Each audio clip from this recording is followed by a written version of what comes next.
Hey beauties. I wanted to just emerge a bit from my sweet postpartum cocoon cave that started in the summer. It actually started when I my van broke down while I was, I think, 39 weeks, 38 weeks pregnant. And I was a bit kind of stranded on the top of this mountain, but I live in a beautiful community, so it didn't feel super isolating. And that was when I started to sink into preparing for this birth of my third child, Falcon Kyanite, which was on July 10th. So it's been a few months.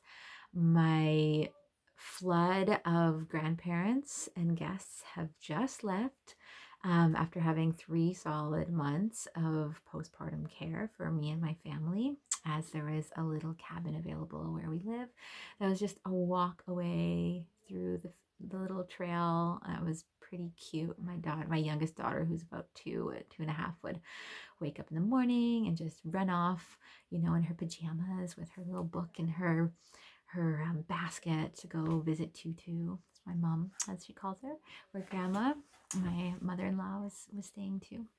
And so I just wanted to kind of travel a bit back in time to summer because that's when I left you all. And you can check out the Mom of Psychedelica podcast where I was interviewed a lot about, I was preparing for birth. In fact, it launched while I was in labor, which I thought was pretty great, that episode. And so I'll have the link down here if you want to just get a recap about the ritual. There's a picture of it and a little video in this newsletter. If you're catching the newsletter, if you're not, sign up for my newsletters and you get the full package.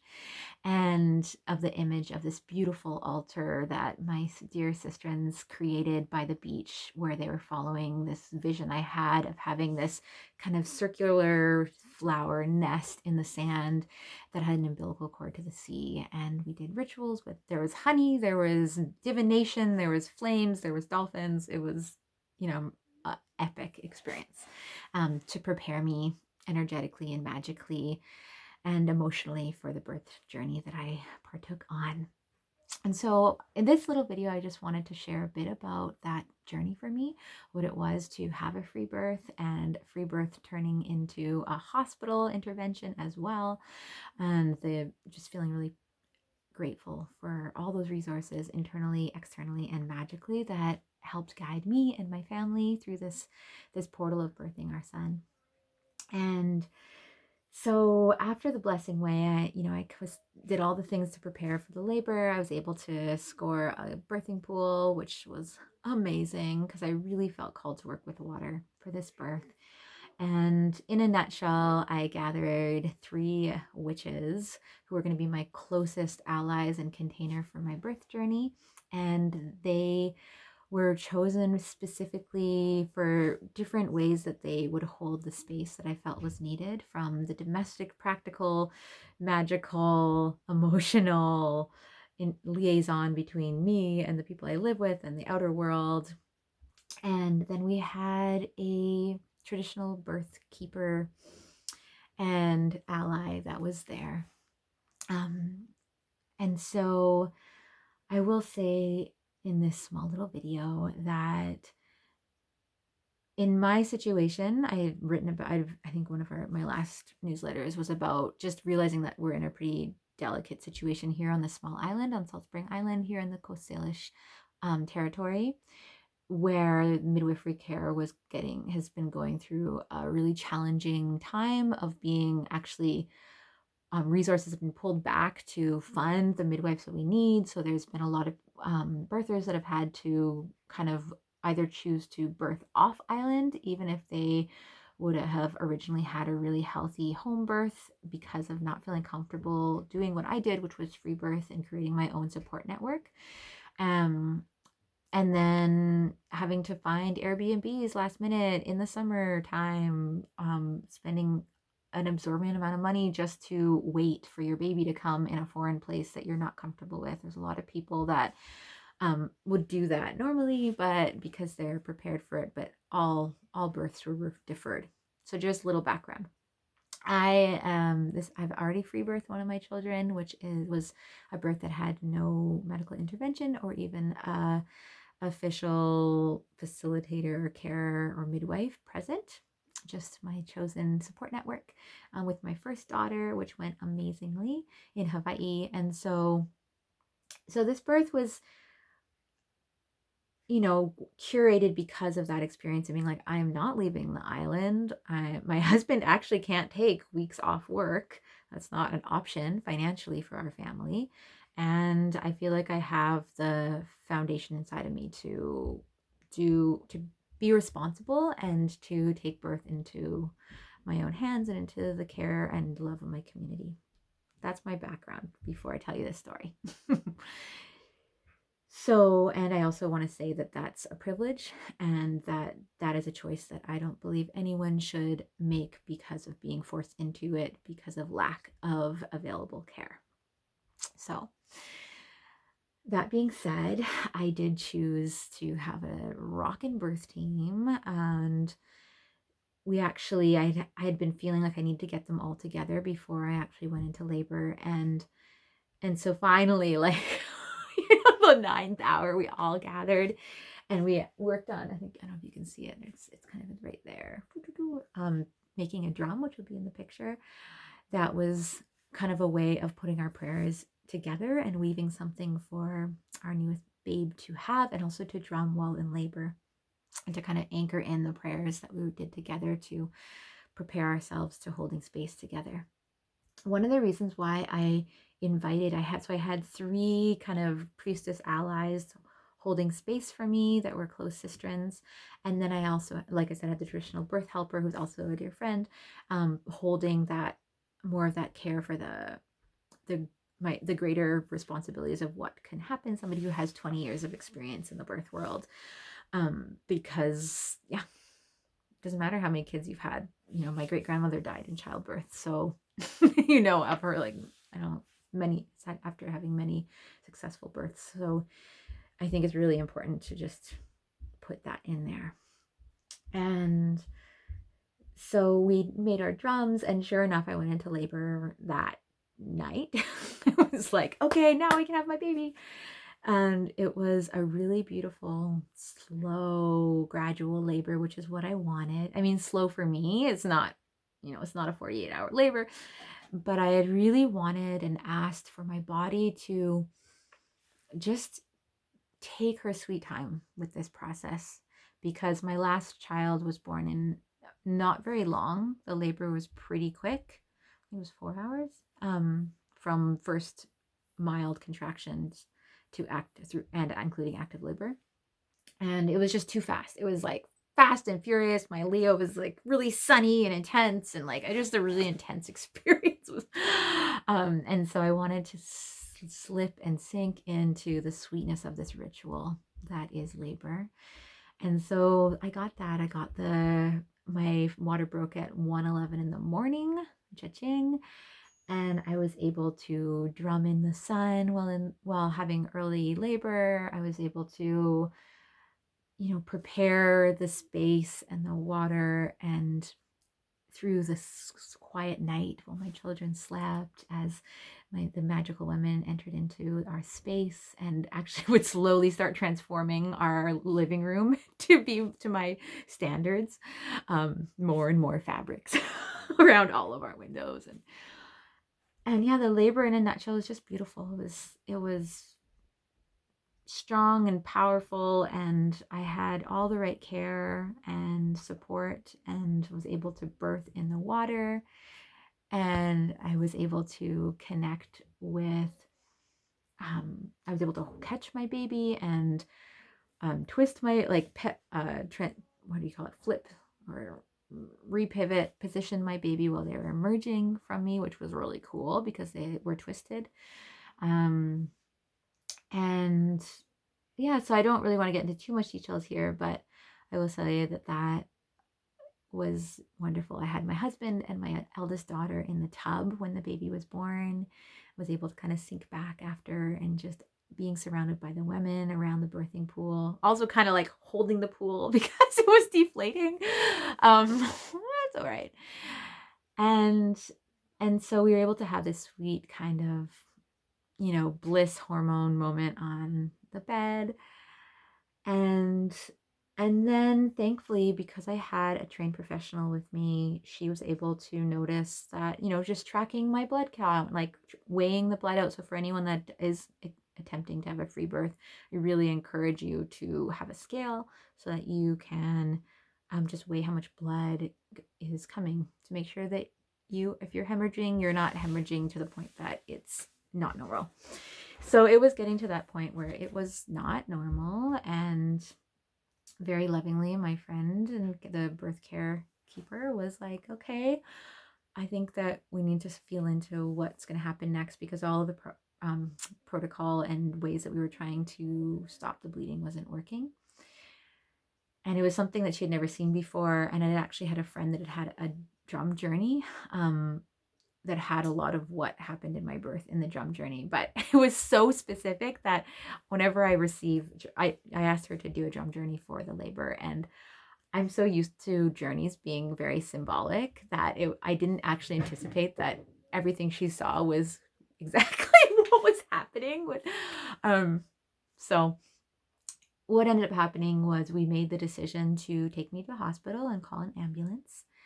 And we had prepared the hospital prior, kind of sending an anonymous call saying that there was a woman in labor. And what was really special, and this is where the magic seeps in, was one of my birth keeper's friends was actually scheduled to offer a massage to the RN that works with the midwives on Salt Spring Island that day, and had to cancel and had said, I'm sorry, I'm actually supporting a birth right now, and she's about to go to the hospital. And so that RN was able to be like, wait, put the pieces together and realizing like she was on call for a birth because they had, I guess, pre-shared that there was a woman in labor.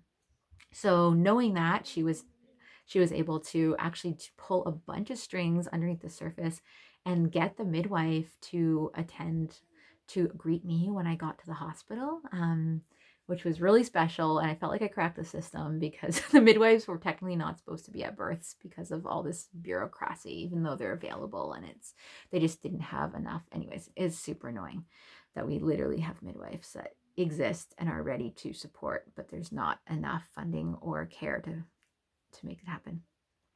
So she was able to be at the hospital and support me and help me with my hemorrhage, do a procedure that I don't need to get into. That was really intense. I chose not to have any painkillers because I'm a badass. I'm like, I just had a baby. And then found out nobody's ever refused the painkillers with her. And so, in that moment, that felt really powerful. Is also just to bring a little magic in, because you are on my channel, so you want to know about the magic of that. Was that I had a feeling that I was going to be potentially hemorrhaging with this baby. I'd had a dream about it, and had also connected this with a lineage work that I'd been digesting with the death of multiple women in my bloodline around hemorrhaging through labor. And I really felt like there was some ancestral healing that needed to change in that. And so I was doing this work, and it felt like I was doing this work to transform this story. And even in labor, realizing that it was less about transforming the story of like dying through childbirth, but transforming not having the appropriate care and all the unnecessary deaths through childbirth that really didn't need to happen, but there was Christianity maybe in the way, or untrained professionals that had their own agenda, or that didn't want to, or didn't want to support and encourage actual birth keepers and midwives to be present, all these different things, or didn't trust the woman's intuition, all those reasons, So it was really about healing, not having the appropriate support. And so then moving on, the midwife was there. It was amazing. I cracked the system. I was once again surrounded by women, and which was in this divination that I had seen, which you can hear about in the Mama Psychedelica podcast, where we all gathered around and did kind of scrying on flames about the birth. And I kept seeing in my scrying this image of like me, and I saw all these like people having to zip around me, which was strange for me because I was like, I'm in labor, it should be really chill. Um, and that's what it was, in the hospital. The last scene of my divination was like the hospital room before, and even in the divination, then there was like this door open, and all of a sudden I just was like sent somewhere. It was like I couldn't see what happened, and so what did happen was they decided that I needed to go to a more equipped hospital, and being on the small island was not here. So I got to go in a helicopter. You'll see in the newsletter a picture of me and Falcon super cozied up in a lot of blankets because it was super cold because I lost like multiple liters of blood. um, and so they flew us over the sea, the Salish Sea, to the Duncan Hospital. That was probably like the more intense of the moments because that was when I really had to sit in with, I'm now on my own with my baby because my husband wasn't able to come in the helicopter with us, and he also didn't have a vehicle at that point because he had come in the ambulance with us. It was a whole community network of first getting our truck to us at the hospital, and then getting this placenta that I hadn't disconnected from the baby. So I had Falcon connected to their placenta the entire time I was with the doctors and going through all of the procedures. It was only when I needed to get into the helicopter that it was pretty clear I needed the placenta not attached when I was about to do that tertransition. So thankfully our friends were able to like save this placenta and send them off to our local placenta encapsulator, Story Wild, dropping your name because they did an amazing job. And so that moment of being like, okay, I'm getting in this helicopter, my husband's not coming, my children, we need to find childcare for him. We had a 2-year-old who had never been away from us for a night. Thankfully, one of our dear sisters and birth keeper helpers was appointed child duty and was able to take our children and offer them a really sweet cared for night through a really intense transition for them. And I will say, like, when I talk about hospitals here, like, I feel like in the birth world, there's this stigma around going to a hospital and how it's kind of like this failure if you want a free birth or if you want to have a home birth. And for sure, for some people, I could see that feeling of what can happen in the hospitals, and a sense of losing your voice and your the choices that you may feel more confident making in your home. But for me, I was like super into it. Because think of this, it's like I already had, well, at this point, circumstantially, I've already had this like super yummy home water birth surrounded by loved ones. I had the endorphins. I've been nursing. So I was set up, my nervous system was set up really well to be comfortable and relaxed. And so riding that oxytocin wave, and also being like, I am now bundled up, I'm cozy, I'm held. I had a catheter in, which most people would not be into. I was super into it. Because for me, it meant, in front of you that have had babies, it's like you don't want to stand up or go pee necessarily, or that's my experience after having a baby, because it's so sensitive down there, and just the idea of like standing up is a whole ordeal. And so I didn't have to pee. I could just lie down, and like I felt like I was actually getting rebirths in a way of being completely cared for. I was bundled up like a little baby. I didn't have to think about my bowel movements. I had hot pads on me. There was like a little button I got to press that was like help me and bring me button. And so there was like a pretty sweet like receiving the support. And so for me, this last year, and every year around Samhain, around the new year for me, I'll choose a theme. And so this tying up of this theme that I was like playing with last year was support, and I wanted to explore what it is to be supported. And boy, did I experience support. And even as uncomfortable sometimes it is to like continue to receive support, for any of you that may resonate, it's one thing to be like, okay, I'm receiving, okay, I've got this great support network I'm receiving, and that's the end of that, back to my life. But when you're like deep in it where you actually need like months of support, and it keeps coming and it keeps coming and it keeps coming. And this part of me that was almost like, wow, it's still here. But that's just fast forwarding. And so I really loved being at the hospital, and it was actually a pretty sacred opportunity for me and my husband to bond with the baby. He did arrive eventually with like all the goodies. I was like, please pick up, like, what do you want me to get from the hospital for the grocery store before we're in the land of like yucky hospital food? So I'm appreciative. Um, I was like, get the most expensive juice you can find, like, don't hold back.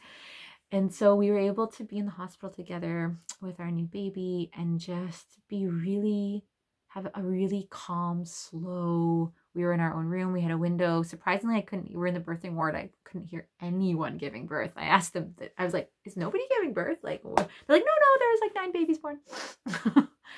and so we were able to have a really slow, cared for experience. Whereas if we were at home, any of you that have 2 babies under 2, it's insane. Oh my gosh, like having a toddler, like we didn't have family visiting at this point either. And so that was really sweet. And we were able to get discharged. I mean, mind you, we kind of pushed getting discharged before they were able to see my, we spent the night. I just wanted to get home to get our children, and they kind of discharged us before seeing my results. And I was just like, we're just going. Okay. I was like, now's the time. He pushed me away in the, what's it called? The wheelchair with our baby. Because we need to catch a ferry to get home. And they're like, I don't know. And they finally, as we were running away, like, wait, we see your results. It's like, those are really low. And I'm like, I don't care. We're out of here. Because I'm going to get a lot more iron and ways of rebuilding myself at home, which I did. Though the IV iron drips, if any of you have ever had that, shout out. They're the most amazing things. Oh my gosh. I could get used to IV iron. Anyways. And so, yeah, we were able to go home and have our home cared for so beautifully. So here where we live on like 20 something acres, and there's a farm day every Monday where people come together and eat lunch and do things together, have like a heart share kind of vision, talking circle in the morning, and then we like make things happen together throughout the day. And so my community decided to help clean our house and like get our house all ready because we were in the hospital, and make it super beautiful for when we returned, which was lovely. And yeah, and then from that day on, we had a meal train, and the meal train was rocking. I think we had like at the end like 30 to 32 days solid of food delivered by people that we love and love us. It was spectacular, especially because at the beginning, so my husband had to go back to work 3 days after we came back from the hospital. It was pretty soon, just because we just need to keep working. And also his business, it's really hard to find workers. So he just didn't have anyone to take on the landscaping maintenance that was needed. Just is. Plants grow. Clients, you have commitments to your clients. But it was pretty sweet. A dear friend, was able to, shout out Chelsea if you're listening, really just showed me the most spectacular formula on how to care for dear ones postpartum, which she was able to help put together. I had 2 to 3 people that had donated to come on a certain day every week. Mind you, like most of them lived on the same property, and then like a bunch of them got sick, so it didn't totally fan out at the beginning. It's the one thing when you all have toddlers. Of course, it was like a lot of moms and a non-amazing auntie that helped. Thank you, Madhavi.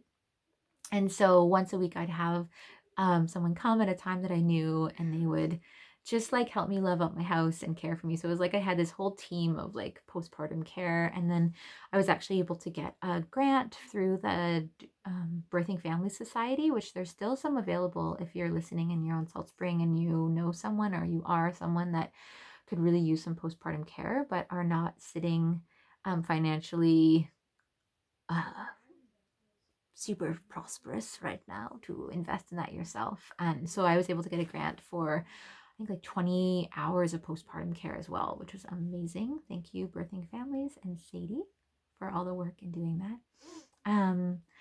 So yeah, that first month was just like lapping up being cared for in the best of our abilities, still like having a lot of time by myself with like a 2-year-old and a newborn. Um, and my eldest daughter was a super helper. And then we made sure we like pushed her out to some camps because we're like, you have us to have a summer. I chose to do something pretty amazing and privileged, and I do wish all birthers could experience something like this, which if they choose, and if it actually is genuinely supportive for your circumstances and life experience. But I chose to stay home and off social media for 40 days. So I did not leave.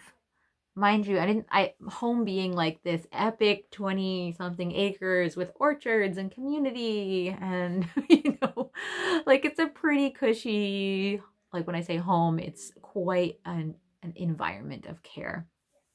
And for 40 days, I would say, and then being off social media was huge. I really, really encourage you, new mamas or new birthers, to like try to not go on social media. I know, and of course, in some cases, like the isolation is real when you don't have community, and that may be a way of kind of fostering a sense of connection. But if you can, like, give yourself the unplug from the scatteredness that happens on social media and just claim that focus that comes from just not being pulled in all ways and directions.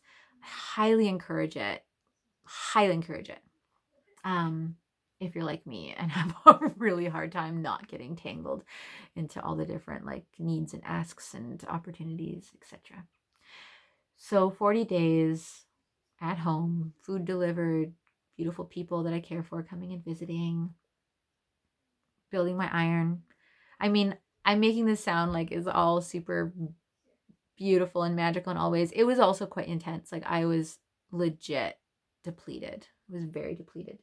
Um, and it was kind of scary at times. Like I would almost pass out. I had to sit on a stool in the shower. I could, so I didn't pass out. I was white like a ghost. I was unable to walk very far.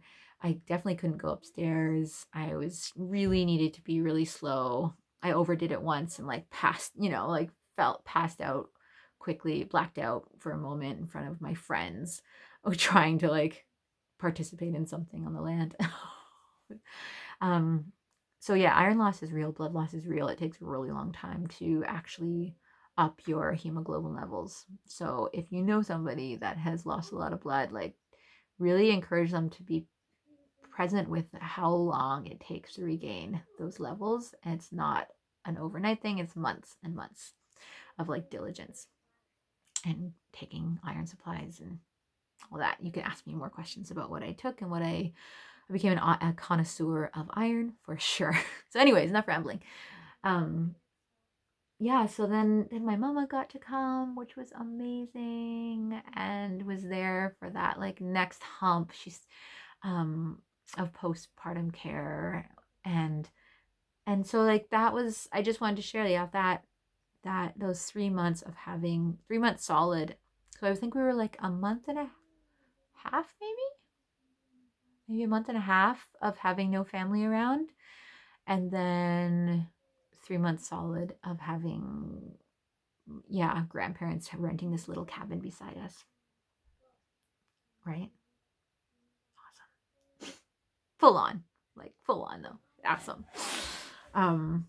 And so yeah, that's my nutshell. I just wanted to share that journey with you all. And I know my videos are only usually like 3 to 6 minutes, but I wanted to honor that and bring you up to date with my experience. We're here on a snowy day, and I've got some things up in the works. I am slowly emerging into my practice. I've got a few kind of openings starting to happen with clients. So if you've been really wanting to work with me, please reach out. I'm more inclined to like create space if I'm still like a little delicate.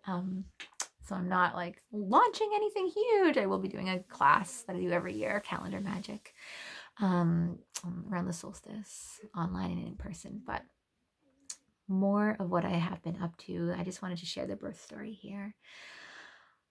All right. So with that, I thank you for listening. And take these words to your heart. If you know anyone that is in a similar situation on the island of Salt Spring, that is where births are being deferred, and you want them to talk to me, you can talk to me.